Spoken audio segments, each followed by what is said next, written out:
Et salut à tous, j'espère que vous allez bien. Alors aujourd'hui on va parler de cette petite chose, la RTX 4070, juste après la petite sponsor, allons-y, c'est parti. Microsoft a peut-être arrêté de vendre des clés Windows 10 Home et Pro sur son store le 31 janvier pour tenter de faire passer le plus de monde possible vers Windows 11, mais vous pouvez toujours trouver et acheter des clés Windows 10 sur le site du sponsor de la chaîne, Godil24, qui passe maintenant sur ses promotions de printemps, où vous trouverez des clés légales et abordables pour Windows 10 Home et Pro, ainsi qu'Office 2021. Et si vous passez par les liens fournis dans la description de la vidéo, n'oubliez pas d'utiliser le code de la chaîne VCG50 pour 50% de réduction sur les clés Windows, ou le code VCG62 pour les clés Office ou les packs Office plus Windows. Et en bas de la page sur le site, vous trouverez également les différentes indications pour procéder au paiement par PayPal. Et chaque licence activée et achetée est permanente et le site garantit la validité de ces clés et vous rembourse en cas de problème en contactant l'assistance disponible 24 heures sur 24 et 7 jours sur 7 et ils vous accompagneront en cas de problème. Et comme d'habitude, merci à ceux qui passent par Godil24 pour acheter leur clé Windows, puisque ça aide la chaîne à rester en vie tout en ayant pour vous une clé Windows au bout. Donc merci à Godil24 et merci à vous. Alors la RTX 4070, c'est une carte plutôt attendue au tournant puisque on est maintenant quand même pas loin de 6 mois après le lancement de l'architecture en Lovelace qui équipe les RTX 4000. Et c'est probablement la première fois que l'on a une carte estampillée 70 qui arrive aussi tard après le lancement d'une nouvelle génération. Et c'est vrai que la gamme 70, c'est souvent des cartes quand même relativement intéressantes et importantes, puisque c'est souvent synonyme de cartes avec un ratio performance-prix plutôt intéressant, et c'est dans cette gamme de produits qu'on a eu des quand même bangers avec la GTX 970 ou la GTX 1070 à l'époque, qui reste encore un GPU tout à fait correct pour jouer en 1080p à l'heure actuelle, pas loin de 8 ans après sa sortie. Alors après, la gamme 70, c'est pas tout le temps des sans faute non plus. Personnellement, sur la gamme 2000, j'ai trouvé la 2070 plutôt décevante dans l'ensemble, surtout d'un point de vue performance-prix. Mais bon, on va dire que ça c'était valable aussi pour quasiment toute la gamme RTX 2000 en fait. Et c'est vrai que si on y regarde d'un petit peu plus près, la gamme RTX 2000 ressemble quand même pas mal à ce que l'on connaît actuellement avec la gamme RTX 4000. Une génération qui est sortie en fin de boom de minage de crypto-monnaies, une augmentation tarifaire assez importante sur toute la gamme, et des features certes innovantes et avant-gardistes, mais qui ne font pas forcément rêver, ou qui paraissent indispensables au moment de leur sortie. Ensuite, sur la gamme Ampere RTX 3000, j'avais pas trouvé la RTX 3070 très bien placée non plus, tout simplement parce qu'à sa sortie, une carte à 500 $ en 2020 avec 8 Go de RAM, ça me paraissait relativement limite dans l'ensemble, et personnellement je lui préférais la 3060 Ti, qui pour environ 10% de performance en moins, avait un tarif aussi 25% inférieur, et pour moi c'était beaucoup plus logique dans l'ensemble, une carte avec 8 Go pour des performances assez proches à 400 $ au lieu de 500. Pour moi la 3070 n'était pas hyper bien placée, et je regretterais toujours qu'il n'y ait pas eu de 3070 modèle 16 Go ou de 3080 modèle 20 Go. Mais bon, c'est vrai aussi que la 3070 par rapport à la 2070, c'était quand même un autre monde au niveau du performance-prix à sa sortie. La 3070, elle venait talonner les performances de la 2080 Ti, soit la carte la plus performante de la génération qui précédait, là où la 2070 était quand même un bon cran en dessous de la 1080 Ti par exemple. Ce qui nous amène donc à la RTX 4070 aujourd'hui, et tout de suite on se doute bien que celle-ci ne sera pas aussi impressionnante que n'a pu l'être la RTX 3070 par exemple, puisque la carte qui va venir topper les performances du très haut de gamme de la génération précédente, elle est déjà sortie, c'était la 4070 Ti qui venait avoir les performances similaires à la 3090 Ti, voire 3090 selon la résolution à laquelle vous allez l'utiliser. Donc fort logiquement, la 4070 sera obligatoirement moins performante que la 3090 Ti ou la 3090, tout comme la 2070 n'était pas au même niveau de performance que la 1080 Ti à son époque. Mais bon, allons voir ce que cette 4070 a dans le ventre. Alors déjà, chose intéressante, par rapport au reste de la gamme, c'est la première fois que l'on a une puce commune entre deux références. La 4090 c'était la puce AD102, la 4080 c'était l'AD103, et la 4070 Ti l'AD104. Et pour la 4070, on est toujours sur la D104 en fait, mais avec des unités de calcul désactivées, puisque l'on passe de 7680 QI d'accord à 5888, avec des coupes également sur tout ce qui est les TMU, les Tensor Core, RT Core, la fréquence également, ainsi que le cache de niveau 2 qui passe de 48 mégas à 36. Par contre, l'interface mémoire reste identique, on est toujours sur un bus mémoire 192 bits avec 12 Go de RAM en GDDR6X à 21 Gb par seconde. On passe par contre d'un TGP de 285 watts à 200 watts ici, ce qui est quand même une belle réduction au niveau de la consommation entre les deux références, mais c'est aussi une quand même assez forte coupe au niveau des performances brutes théoriques. Et il y a aussi un autre point qu'il est quand même important de rappeler avec les RTX 4000, puisque c'est quelque chose que je vois en reproche assez régulièrement, c'est la taille du bus mémoire sur la gamme Ada Lovelace à l'heure actuelle.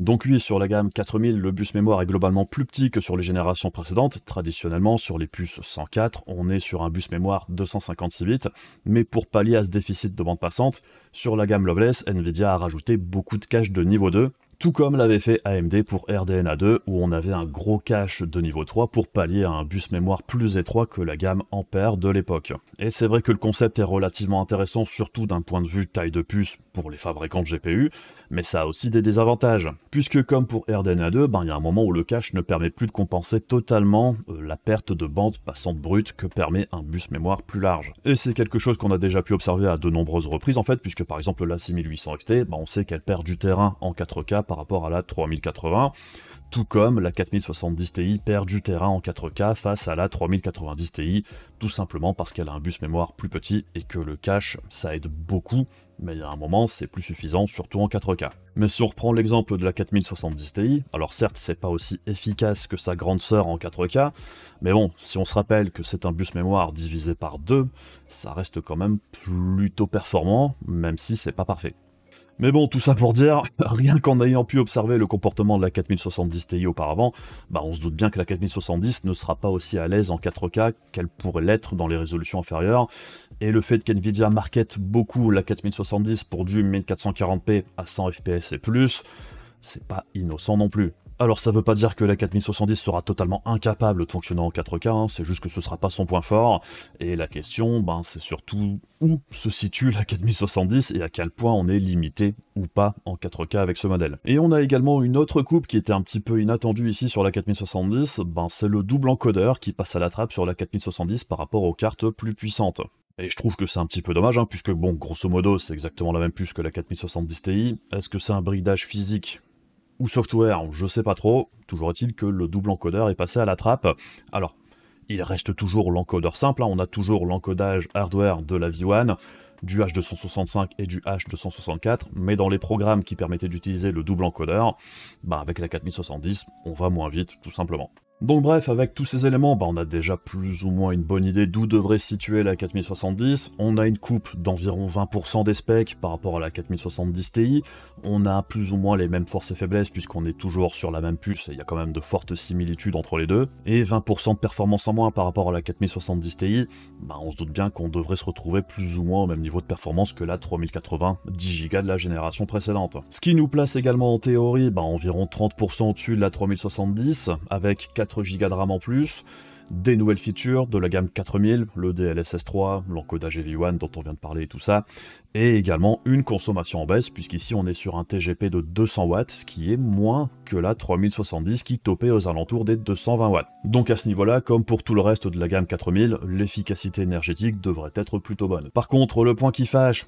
ou qui déçoit, comme un petit peu comme pour tout le reste de la gamme RTX 4000, c'est le tarif, puisque le MSRP officiel est de 599 $, ce qui nous amène au tarif européen de 660 €, et on reviendra un petit peu sur le prix au moment de la conclusion bien évidemment. Sinon, la carte que l'on va tester aujourd'hui, c'est une RTX 4070 Founders Edition, et il y a quand même plusieurs choses à dire sur la carte elle-même. Alors déjà au niveau du design, c'est assez différent de ce qu'NVIDIA avait fait avec la 3070, qui était assez différente de la 3080 et de la 3090. Ici, clairement, la 4070, c'est une version plus petite du design de la 4080 et de la 4090. Et c'est vrai que je dois dire que je trouve le design plutôt réussi, je trouve la carte plutôt mignonne. En fait, en vidéo, ça paye peut-être pas trop de mine. Quand on l'a en main, je trouve qu'elle est vraiment plutôt bien réussi. Et enfin, j'ai envie de dire, on a une carte de taille normale, on est vraiment très très loin de la taille des 4090 et des 4080, et même comparé à la 4070 Ti de chez Gigabyte que j'ai testé il y a quelques temps, c'est beaucoup plus petit, c'est beaucoup plus pratique et ça rentrera ici dans tous les boîtiers. Au niveau acoustique, c'est vraiment du tout bon également, puisque c'est une des cartes les plus discrètes que j'ai eu dernièrement entre les mains.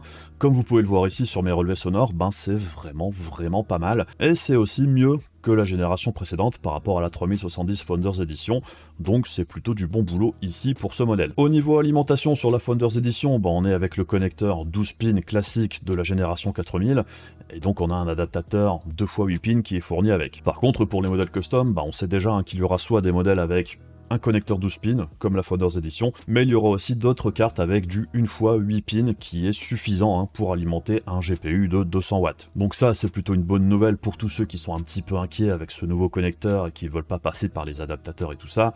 Il y a possibilité ici avec la 4070 de partir sur du 8 pins classique, si vous en avez envie. Pour le lancement de la 4070, ça se passe le 13 avril à 15 h, et de ce qu'on m'a indiqué, on devrait quand même avoir pas mal de stock pour la 4070, et au niveau des rumeurs, il paraît qu'il devrait aussi y avoir quand même beaucoup plus de modèles au tarif MSRP de 660 € que d'habitude.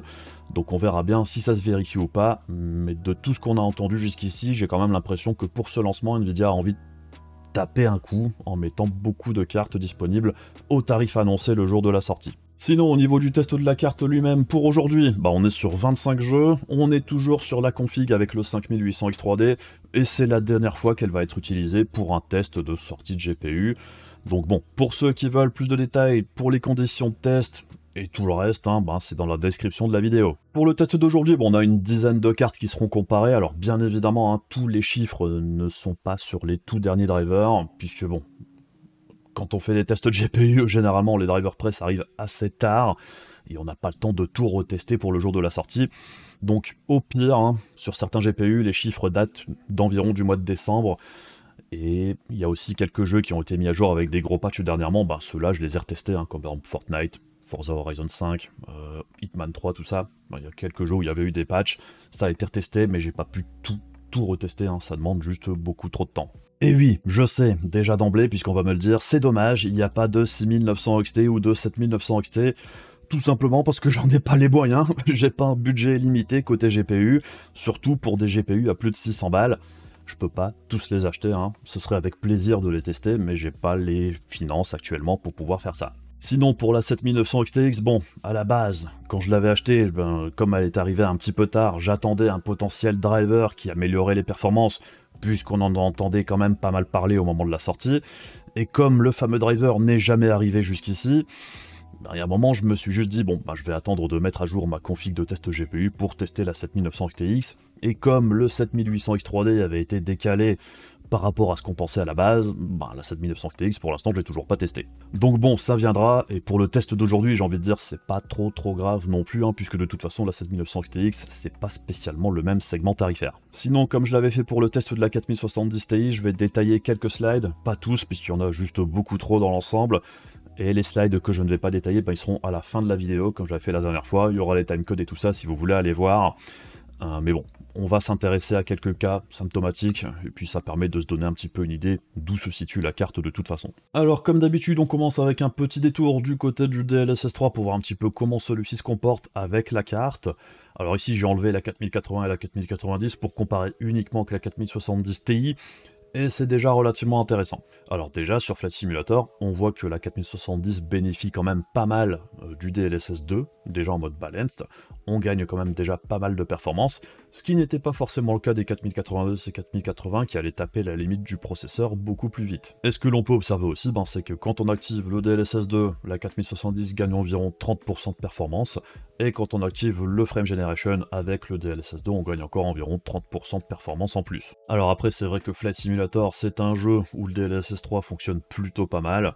C'est vrai qu'ici, j'ai pas vraiment grand mal à l'activer, le gain de fluidité est quand même plutôt appréciable. Sur Plectel Requiem, alors c'est un jeu où j'aime un petit peu moins le rendu du DLSS 3, je saurais pas l'expliquer, mais je trouve que c'est moins bien que sur Flight Simulator ou Cyberpunk par exemple. Malgré tout, au niveau des gains que l'on peut avoir en activant le DLSS 2 et le DLSS 3, très clairement, ça permet d'avoir quelque chose de quand même bien plus fluide qu'en natif.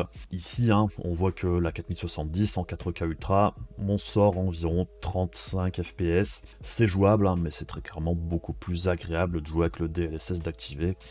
Donc ici, malgré tout, on l'activera pour avoir des performances un petit peu plus sympathiques. Cyberpunk 2077, alors pour moi, c'est vraiment un des jeux où le DLSS 3 fonctionne le mieux.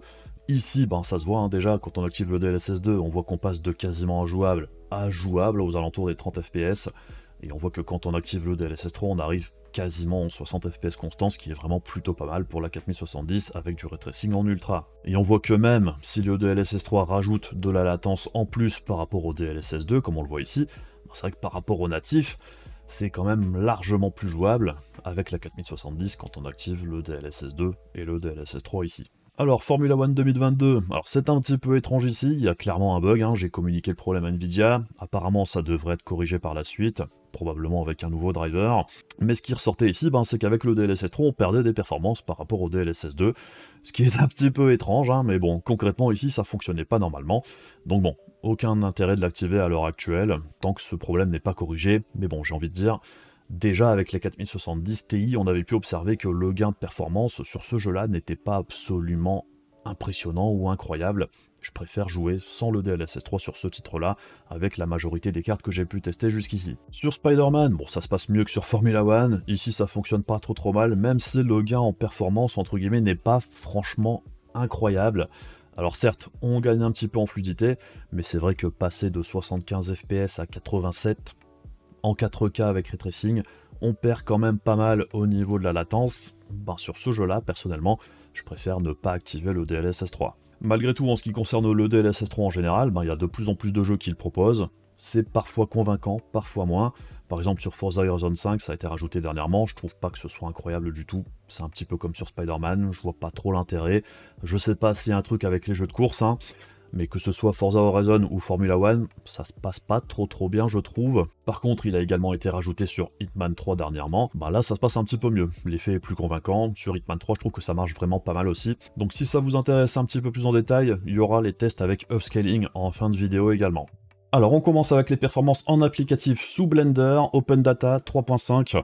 Donc j'ai mis tous les chiffres à jour ici, et on peut observer que la 4070, au niveau des performances applicatives, c'est plutôt pas mal, puisqu'on est très clairement un bon cran au-dessus par rapport à la 3080. On est plus ou moins un mi-chemin entre la 3080 et la 3090 Ti, ce qui est plutôt pas mal. On le sait, les RTX 4000, du côté de Blender, ça se passe plutôt bien, elles sont très performantes. En ce qui concerne V-Ray, c'est un petit peu la même chose, on est entre la 3080 et la 3090 Ti, même si l'écart entre la 3080 et la 4070 est ici un petit peu moins marqué. Ça reste malgré tout des performances plutôt correctes pour la 4070. Et en ce qui concerne Octane, sans grande surprise, on est toujours plus ou moins à mi-chemin entre la 3080 et la 3090 Ti, et c'est vrai qu'entre la 3070 et la 4070 en applicatif, ça fait quand même un joli gap de performance. En ce qui concerne l'encodage, alors j'ai fait les tests sur DaVinci Resolve ici, puisque c'est un des seuls programmes qui permet de tester le double encodeur, justement. Alors on voit que la 4070, du coup, sur l'encodage de l'Eevee One, est très clairement un petit peu moins rapide que la 4080, qui est pas très loin de 2 fois plus rapide, mais pas totalement. Par contre, en ce qui concerne le H264 et le H265, c'est plus ou moins les mêmes performances que la carte plus puissante. Sinon, par rapport à la 3080, on voit que la carte est globalement plus rapide au niveau de l'encodage.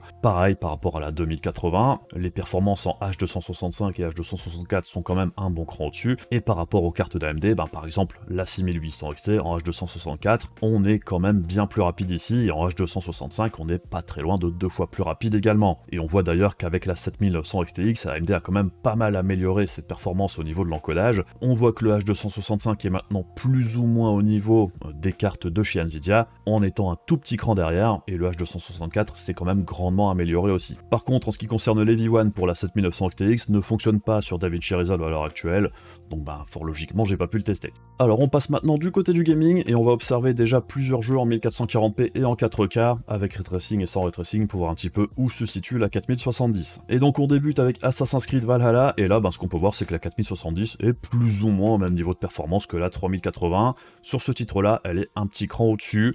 On est plus ou moins dans les mêmes eaux que la 6800 XT également, ce qui est plutôt logique. Et par rapport à la RTX 3070 de la génération précédente, on a quand même un gain générationnel plutôt appréciable. Par contre, si on passe en 4K, on voit que maintenant la 4070 et la 3080 sont plus ou moins exactement au coude à coude, c'est les mêmes performances, tout comme la 6800 XT, il y a 2 FPS de moins sur la moyenne, mais dans l'ensemble, c'est quasiment exactement la même expérience de jeu. Donc dans l'ensemble, que ce soit en 1440p ou en 4K, la 4070 est pour l'instant plus ou moins là où on l'attend. Pour Battlefield 2042, qui est un jeu quand même assez lourd, Bon, on voit ici que la 4070 est encore une fois légèrement au-dessus de la 3080 en 1440p, elle fait encore une fois plus ou moins jeu égal avec la 6800 XT, et par rapport à la 3070, on est ici, bon, on peut facilement calculer, on est plus ou moins 25% de performance en plus, ce qui est plus ou moins là où on l'attend aussi. Par contre, une fois qu'on passe en 4K, ben là ce qu'on observe c'est que la 3080 prend un petit peu d'avance, elle passe maintenant légèrement au-dessus en ce qui concerne la moyenne. Par contre, au niveau des 1%, elle a un léger avantage ici, même si dans les grandes lignes, c'est quasiment la même expérience de jeu, tout comme la 6800 XT qui reste ici plus ou moins au même niveau de performance. En ce qui concerne Cyberpunk 2077, alors en 1440p, on voit que c'est un petit peu différent ici, on voit que la 3080 est très clairement un petit cran au-dessus sur ce jeu-là, elle est plus performante sur Cyberpunk 2077 que la 4070, on est un petit cran derrière, même par rapport à la 6800 XT ici. Toujours en 1440p, mais une fois qu'on active le ray tracing, eh bien on voit que maintenant la 4070 et la 3080 sont au coude à coude, et la 4070 est même tout légèrement devant, mais globalement c'est la même chose. Par contre, on voit que la 6800 XT décroche par rapport aux deux autres cartes fort logiquement avec le ray tracing. Si on observe maintenant les performances en 4K ultra entre la 3080 et la 4070, alors ici il n'y a pas de ray tracing, bon on voit qu'on est un cran en dessous de la 3080, mais c'est pas non plus une différence énorme, on tourne toujours aux alentours des 30 fps pour les deux cartes, et on voit que la 6800 XT est également encore une fois plus ou moins au même niveau de performance. Et une fois qu'on active le 4K sans upscaling en ray tracing, alors forcément la 4070 et la 3080 s'effondrent, c'est quasiment injouable. De toute façon, il n'y a que la 4090 qui arrive à sortir environ 30 fps ici, mais ce qui est intéressant de noter, c'est que la 3080 et la 4070 ici sortent quelque chose de similaire, c'est exactement les mêmes performances. La 6800 XT, elle, est quand même un bon cran derrière ici. On enchaîne ensuite sur Days Gone en 1440p Ultra, et ce que l'on note ici, c'est que la 4070 et la 3080 offrent une expérience de jeu plutôt similaire. Sur ce jeu-là, la 4070 est légèrement derrière, tout comme la 6800 XT. C'est un jeu que semble vraiment bien apprécier la RTX 3080. Et une fois qu'on passe en 4K, on voit qu'il y a toujours un écart entre la 3080 et la 4070. L'écart se creuse même un petit peu plus, par contre on voit que la 6800 XT est toujours plus ou moins au même niveau de performance, relativement parlant par rapport à la 4070. On enchaîne avec Forza Horizon 5. Alors, ce que l'on peut observer ici, c'est que là, sur ce jeu-là, la 4070 est très légèrement devant la 3080 et la 6800 XT. Même si dans l'ensemble, comme bien souvent jusqu'ici, l'expérience de jeu est relativement similaire entre les trois cartes, il n'y a vraiment pas grand chose à dire. Et une fois qu'on passe en 4K, c'est plus ou moins la même chose. La 3080 passe très légèrement devant d'une courte tête sur les 1%, où ici elle fait à peine mieux, mais dans l'ensemble, c'est quasiment la même chose pour les trois cartes ici, entre la 6800 XT, la 4070 et la 3080. On passe ensuite sur Hitman 3. Alors, ce que l'on peut observer ici, c'est qu'en 1440p, la 3080 et la 4070 sont vraiment au coude à coude, la 6800 XT est à peine derrière, c'est plus ou moins le même niveau, les trois cartes proposent plus ou moins la même expérience de jeu. Et si on active le ray tracing, en 1440p, la 4070 et la 3080 sont toujours quasiment au coude à coude, et la 6800 XT un bon cran derrière. En 4K sans ray tracing, c'est toujours plus ou moins égalité parfaite entre la 3080 et la 4070. On voit que la 6800 XT se maintient un petit peu mieux ici en 4K, une fois n'est pas coutume. Par contre, bien évidemment, une fois qu'on active le ray tracing, la 6800 XT est tout de suite beaucoup plus en difficulté par rapport à la 4070 et la 3080, même si ici elle s'en sort pas trop mal. On observe également que la 3070 ici en 4K avec ray tracing est complètement larguée à cause de ses 8 Go de RAM, tout comme la 2080 qui décroche totalement également pour les mêmes raisons, ce qui explique que la 6700 XT ici s'en sort mieux que les deux autres. On passe ensuite sur A Plague Tale Requiem, qui est un des jeux les plus beaux techniquement qui est sorti l'année dernière, et on voit que la 4070 et la 3080, c'est toujours vraiment quasiment les mêmes performances. La 6800 XT sur ce titre-là est légèrement derrière, mais c'est vrai que depuis les nouveaux drivers, ça se passe un petit peu mieux qu'avant. J'avais testé au moment de la sortie du jeu, la 6800 XT était clairement bien derrière. Avec des nouveaux drivers, elle se rattrape quand même pas mal, même si ça reste encore un petit cran derrière par rapport à la 3080. Et une fois qu'on passe en 4K, il n'y a pas de gros changements, mais la 3080 est très clairement un petit peu devant sur ce titre-là par rapport à la 4070. Pour Resident Evil Remake, qui est sorti dernièrement, on voit qu'en 1440p, les deux cartes sont toujours au coude à coude, et sur ce titre-là, c'est la 6800 XT qui est un petit peu au-dessus des deux autres, mais pas de beaucoup.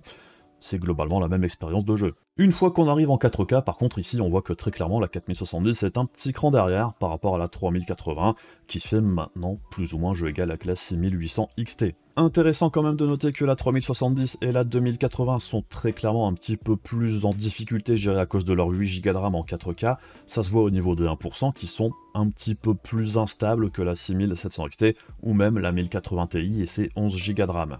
On passe sur Fortnite en 1440p, sans lumen et sans nanite. Alors, ce que l'on voit ici, c'est que la 3080 est très clairement légèrement au-dessus de la 4070, et que la 4070 est légèrement au-dessus de la 6800 XT.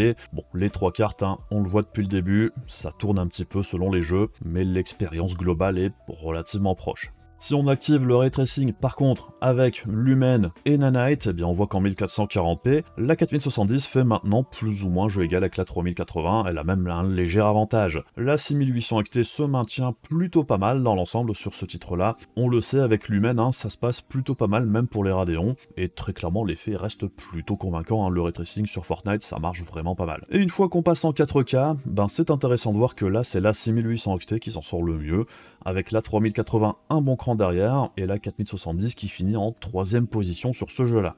Et une fois qu'on active le ray tracing avec Nanite, eh bien on voit que la 3080 passe maintenant devant même la 4070, même si dans l'ensemble c'est plutôt proche, et la 6800 XT repasse derrière, puisque bon, on le sait, en ray tracing elle est un petit peu plus en difficulté, même si sur le moteur Unreal Engine 5.1, elle s'en sort malgré tout plutôt pas mal. Et pour finir, un petit jeu compétitif avec Overwatch 2 en 1440p Ultra, et ce qu'on observe ici, ben, c'est que la 3080 est légèrement au-dessus de la 4070, et la 6800 XT est légèrement au-dessus des deux autres ici. Et une fois qu'on passe en 4K, alors très clairement, hein, la 4070 est en dessous de la 6800 XT et de la 3080 sur ce jeu-là. Est-ce que c'est dramatique ou pas? C'est à vous de voir, hein, mais c'est vrai qu'on est un cran derrière. Alors, ce qui nous amène au récapitulatif des performances sur les 25 jeux que j'ai testés.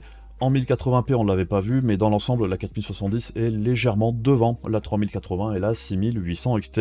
C'est d'une courte tête, mais dans l'ensemble, hein, les trois cartes sont très proches, comme on l'a vu dans les différents tests. Et c'est vrai que c'est assez intéressant de voir que trois architectures différentes produisent au final des résultats similaires, et ça dépend vraiment des jeux où il y a vraiment une carte qui va passer devant les autres, mais dans l'ensemble, hein, c'est plutôt proche. Ce que l'on peut voir aussi, c'est que la 4070 est environ 26% plus performante que la 3070 en 1080p. Par rapport à la RTX 2080, on est au-dessus des 50% d'écart, et par rapport à la 1080 Ti, on n'est pas très loin des 85%, donc ça reste un écart quand même assez substantiel par rapport aux cartes un petit peu plus anciennes, même en 1080p. 1080p toujours, mais avec le ray tracing, alors on voit que bon, sans grande surprise, la 4070 et la 3080, c'est du coude à coude, avec un léger avantage pour la 4070. On voit que la 6800 XT, très clairement, elle descend au niveau des performances, puisqu'ici elle fait plus ou moins jeu égal avec la 3070. Pas vraiment de grosses surprises ici pour le 1080p dans l'ensemble. Une fois qu'on passe en 1440p, on voit que la 3080 passe maintenant légèrement devant la 4070, même si c'est très clairement quasiment égalité parfaite entre les deux, et la 6800 XT qui passe maintenant très légèrement derrière. On conserve toujours notre 20-25% d'écart avec la 4070 Ti, et les cartes au-dessus sont évidemment encore un cran au-dessus, et par rapport à la 3070, on est ici pas très loin des 30% que l'on attendait entre les deux générations de cartes. Avec le ray tracing d'activer entre la 3080 et la 4070, bon c'est toujours plus ou moins égalité parfaite avec un très léger avantage pour la 4070 avec ray tracing d'activer. La 6800 XT, comme on l'a vu en 1080p, avec le ray tracing d'activer, elle fait jeu égal avec la 3070. En 3440 par 1440, alors on voit que la 4070 se fait un petit peu distancer ici par la 3080. Pas de beaucoup, mais c'est une avance quand même notable de quelques FPS en moyenne. On voit que la 6800 XT est plus ou moins au même niveau de performance que la 4070 ici. Par rapport à la 3070, on est aux alentours des 27% d'écart entre les deux générations de cartes, qui est plus ou moins ce que l'on attend depuis le début. Avec le ray tracing d'activer, pas de grosse surprise non plus. La 4070 est maintenant très légèrement devant la 3080, mais on va dire que c'est quasiment égalité. Comme d'hab, la 6800 XT, elle fait jeu égal avec la 3070 ici. Une fois qu'on arrive en 4K, alors très clairement la 3080 passe devant la 4070, même si je pense qu'il faut quand même aussi rappeler que la 3080 qui est utilisée ici, c'est un modèle overclocké. Alors certes, que de 50 MHz, mais ça creuse un petit peu plus l'écart, et je pense qu'avec un petit overclocking, la 4070, il y a clairement moyen de combler un petit peu ce déficit. Donc bon, si on regarde là comme ça de but en blanc, on arrive à environ 8% d'écart entre la 4070 et la 3080.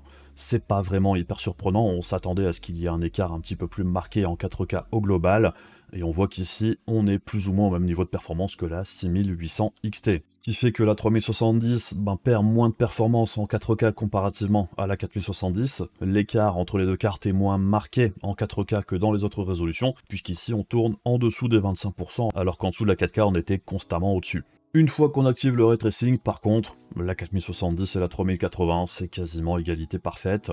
La 6800 XT reste un cran derrière en 4K, fort logiquement. On voit aussi que la 6800 XT distance en 4K la 3070, tout simplement parce que la 3070, dans certains jeux, en 4K avec ray tracing, les 8 Go de RAM ne sont plus suffisants, ça sature, ce qui fait que la 6800 XT se maintient un petit peu mieux, mais bon, on va dire que même dans les jeux où ça se maintient mieux, c'est pas spécialement jouable pour autant. On arrive ensuite au niveau de l'efficacité énergétique, le perf par watt en 1080p. Ce qu'on peut observer, bon d'emblée, c'est que c'est les RTX 4000 qui s'en sortent le mieux, sans grande surprise. Et on voit aussi par exemple ici qu'entre la 4070, la 6800 XT et la 3080, très clairement la 4070 est largement au-dessus de ce côté-là. Et même si on n'est pas au niveau d'un x2 entre la 3080 et la 4070 au niveau de l'efficacité énergétique, on n'est pas si loin que ça d'y arriver. Avec le ray tracing d'activer, pas de gros chamboulements, on voit que les RTX 4000 restent sur le haut du tableau et ça ne changera jamais en fait.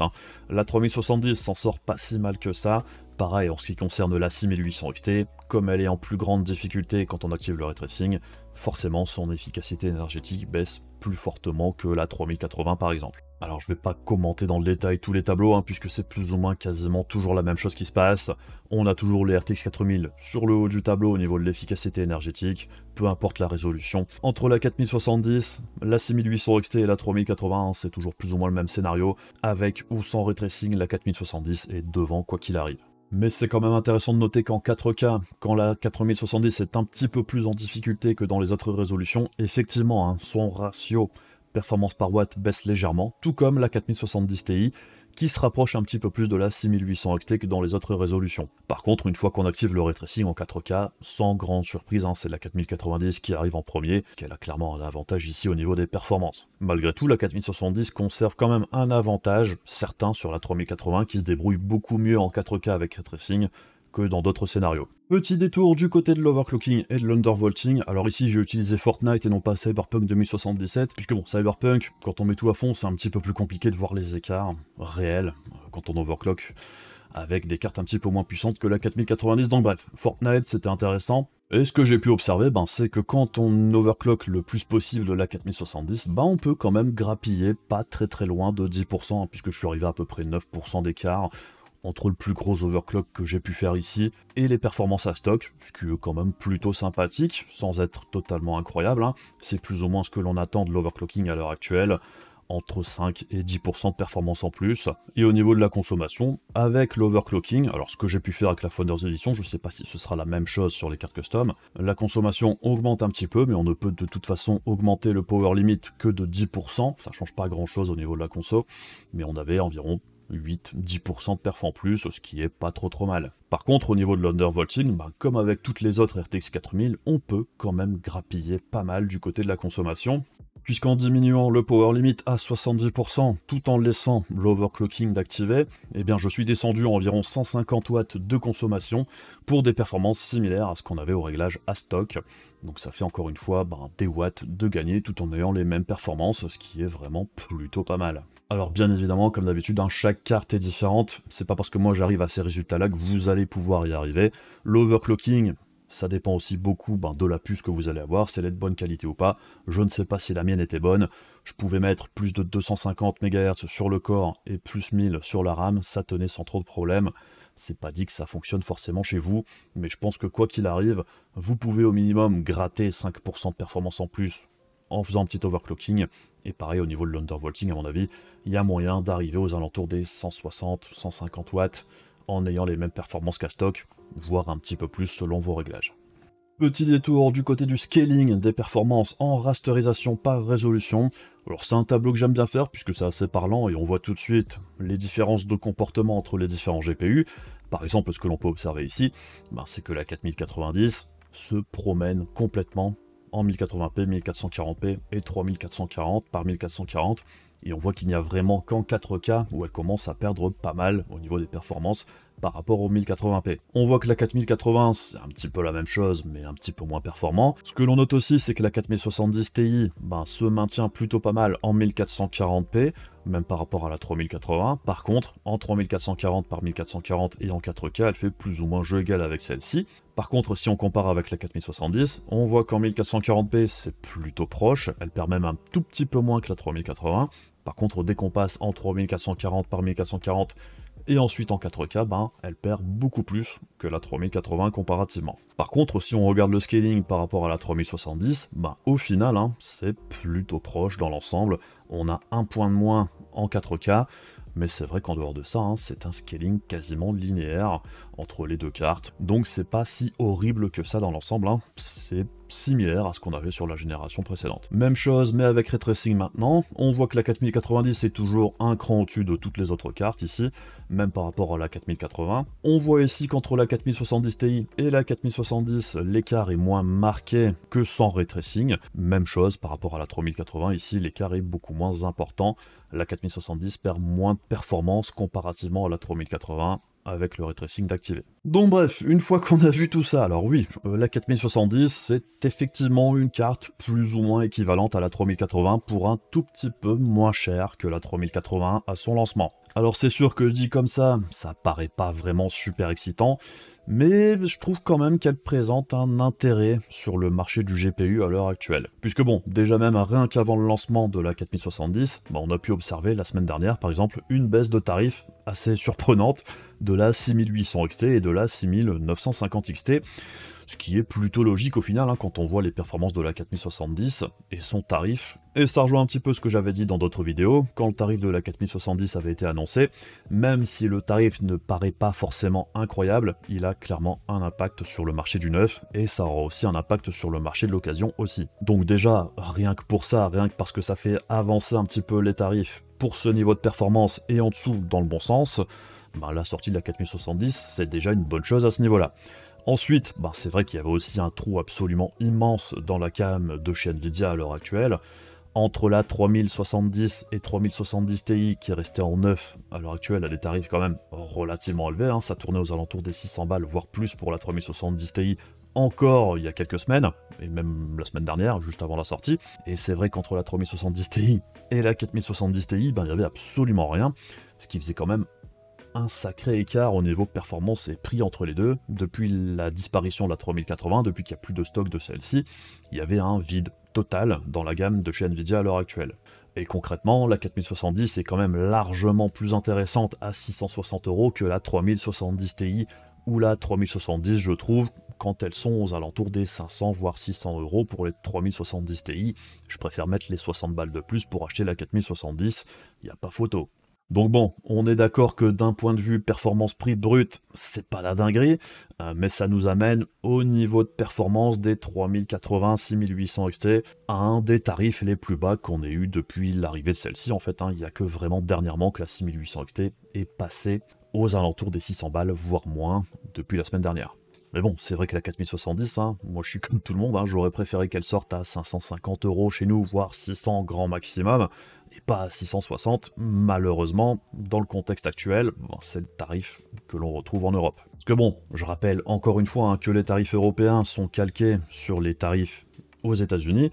Comme la carte sort à 600 $ aux États-Unis, si on fait la conversion et qu'on rajoute la TVA, on arrive chez nous à 660 €. C'est juste que la conversion euro-dollar n'est pas en notre faveur, et c'est pas le cas, et ça n'a pas changé en fait depuis quelques temps. Et c'est vrai que c'est un petit peu dommage, puisqu'encore une fois, en dehors du tarif, il n'y a vraiment pas grand chose à redire sur la carte en elle-même. Personnellement, je préfère la 4070 à la 3080, puisque bon, dans l'ensemble, on a plus de features, on a plus de RAM, ça consomme quand même pas loin de 40% de moins en moyenne. Son seul point faible par rapport à la 3080, c'est qu'elle a des performances légèrement moins bonnes en 4K.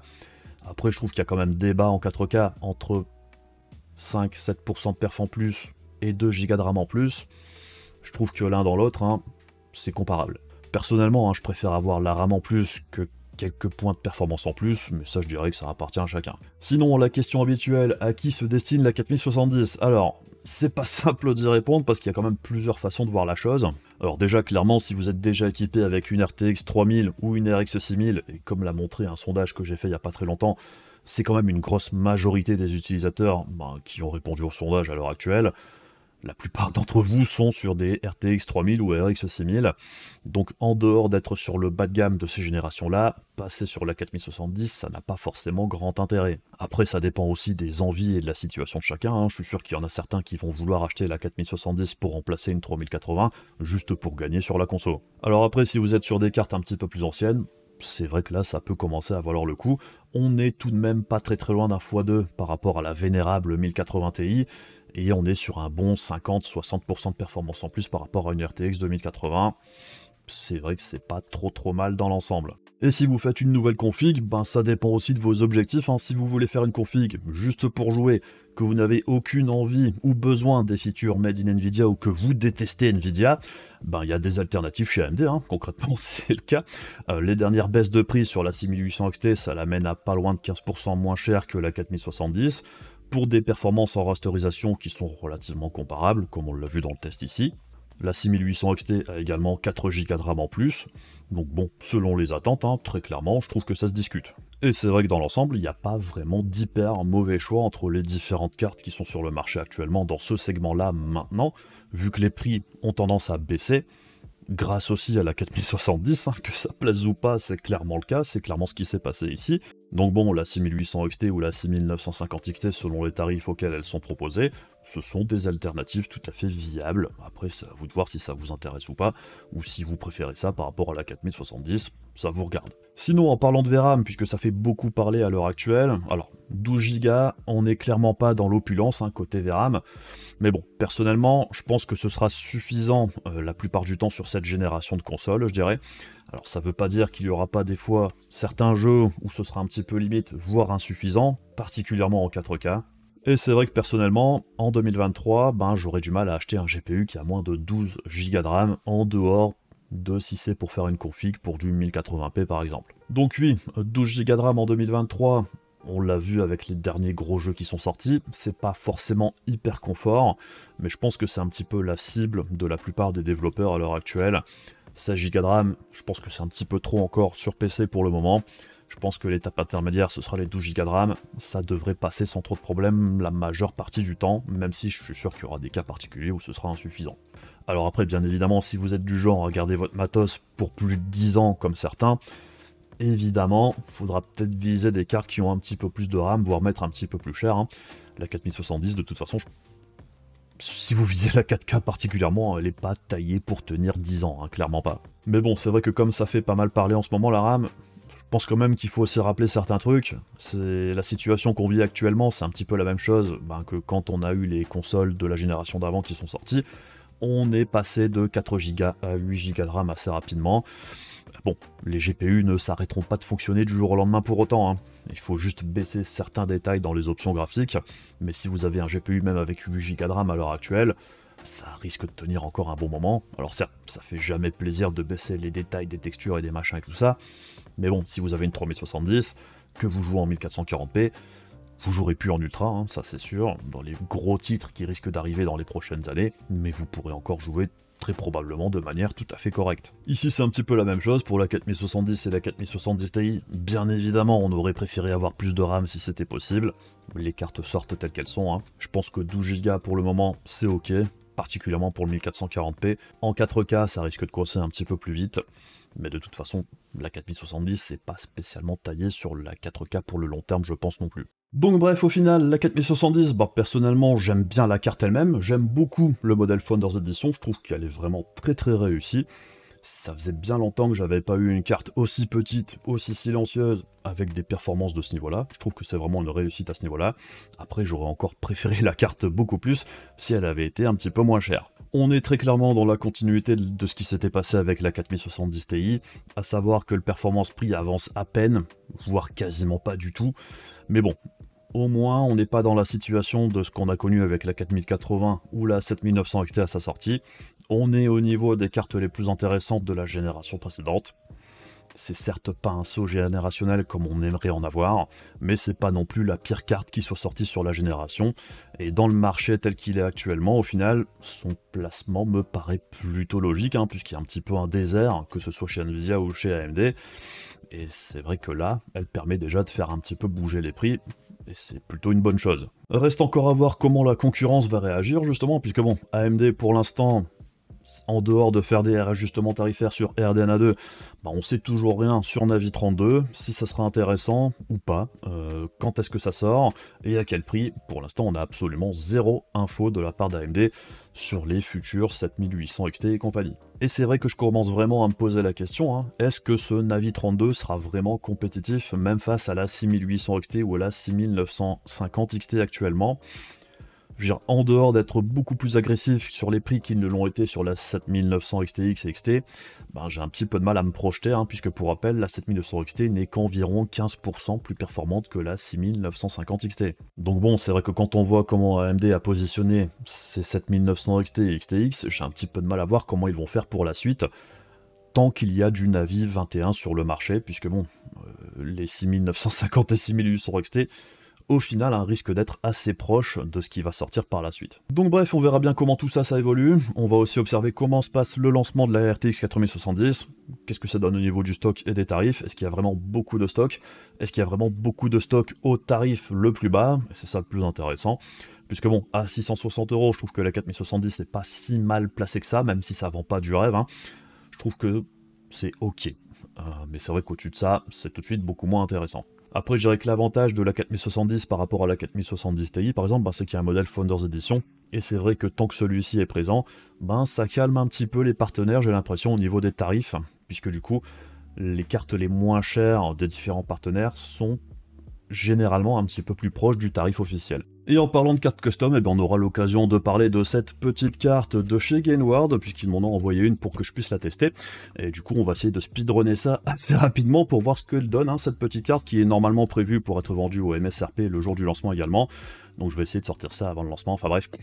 Il y a encore du taf qui m'attend. Sinon, comme d'habitude, si la vidéo vous a intéressé, n'hésitez pas à faire les trucs pénibles de YouTube pour soutenir la chaîne. Ce type de vidéo, hein, ça demande vraiment énormément de boulot. Bref, on se retrouve très rapidement pour d'autres vidéos. Des bisous à la prochaine. Salut!